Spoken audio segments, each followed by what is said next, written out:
Live web ચેનલના પ્રાયોજક છે Gujarat emporium, science city road, Ahmedabad. નમસ્કાર દર્શક મિત્રો, એસ લાઈવમાં આપનું સ્વાગત છે। દર્શક મિત્રો, અમે આપને દરરોજ કોઈક ને કોઈક ધાર્મિક સ્થાનના દર્શનાર્થે લઈ જઈએ છીએ। ત્યારે આજે ગુરુવારના અતિ પવિત્ર દિવસે દર્શન કરીશું ગુરુદેવ દત્તાત્રેય ભગવાનના। વડોદરામાં બિરાજમાન છે ગુરુદેવ દત્તાત્રેય ભગવાન। સયાજી હોસ્પિટલની સામે કીર્તિ મંદિર પરિસરમાં આવેલ શિવદત્ત મંદિરની આજે મુલાકાતે જઈશું। વડોદરાના સયાજી હોસ્પિટલની સામે કીર્તિ મંદિર પરિસરમાં આવેલું આ મંદિર ભક્તોની આસ્થાનું કેન્દ્ર છે। ગુરુઓના ગુરુ એટલે કે ભગવાન દત્તાત્રેય, બ્રહ્મા, વિષ્ણુ, મહેશ ત્રણેય દેવ જેમાં નિજ છે તેવા ભગવાન ત્રિમૂર્તિ દત્તાત્રેય। અત્રેય ઋષિ અને સતી અનસૂયાના પુત્ર દત્તાત્રેયને અત્રેય પણ કહેવામાં આવે છે। નાથ પરંપરામાં દત્તાત્રેયને ભગવાન શિવ સ્વરૂપ માનવામાં આવે છે અને એટલે જ તેઓ ગુરુઓના ગુરુ કહેવામાં આવે છે। માટે જ તેમની પૂજા ખાસ ગુરુવારે પણ કરવામાં આવે છે। આજ મંદિર પરિસરમાં ઔદુંબર વૃક્ષ પણ આવેલું છે, જેને કલ્પવૃક્ષ તરીકે પણ ઓળખવામાં આવે છે। આ કળિયુગમાં કહેવાય છે કે અહીં તમામ ભક્તોની મનોકામના ફેરા ફરવાથી પૂર્ણ થાય છે। તો આવો મંદિરના સેવક નિલેશભાઈ પુરાણિક પાસેથી જાણીએ વધુ વિગતો આ મંદિર વિશે। હું પોતે તો અત્યારે અમારા પરિવારની ચોથી પેઢી છું અને મારા બાપદાદાના સમયથી અહીંયા અમારી પેઢી પૂજા કરતી આવી છે। આ મંદિર કુબેરેશ્વર દત્ત મંદિર તરીકે ઓળખાય છે, જે કીર્તિ મંદિર પરિસરમાં છે। કુબેરેશ્વર દત્ત મંદિર એટલા માટે કે કુબેરેશ્વર મહારાજ કરીને 1800ની સદીમાં એક બહુ મોટા સંત થઈ ગયા અને જેમને વડોદરામાં ઘણા બધા ચમત્કારો કર્યા છે। અને એ જ્યારે ચમત્કાર જે કર્યા એમની માહિતી જ્યારે મહારાજા સાહેબને મળી, ગાયકવાડ ફેમિલીને, ત્યારે એમને એમના ગુરુ બનાવ્યા હતા અને એ દત્ત સંપ્રદાયના હતા।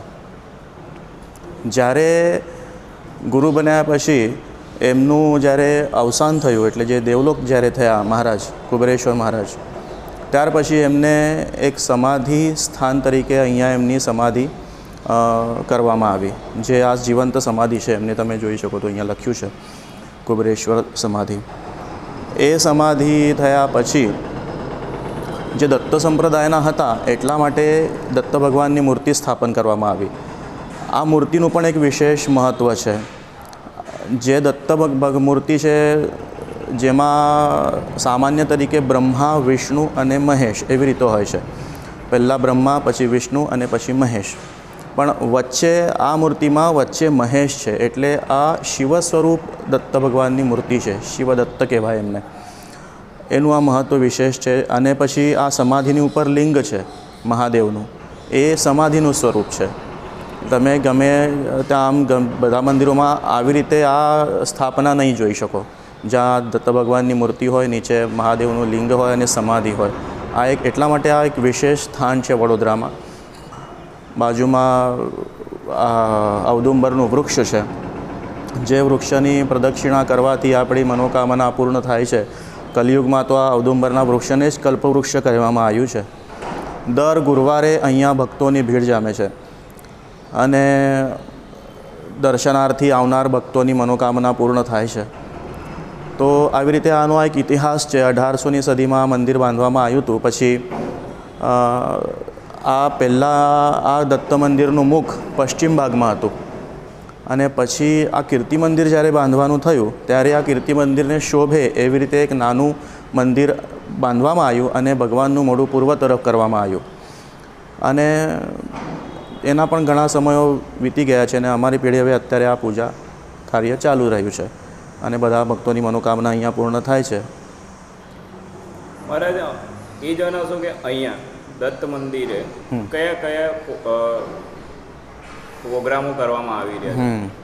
અહીંયા દર ગુરુવારે ભજન કીર્તન કાર્યક્રમનો તો થાય જ છે। સવારે પાદ્ય પૂજન થાય, સવારે ભગવાનની આરતી થાય, થાળ ધરાય, પછી સાંજની આરતી થાય 8:30 વાગે।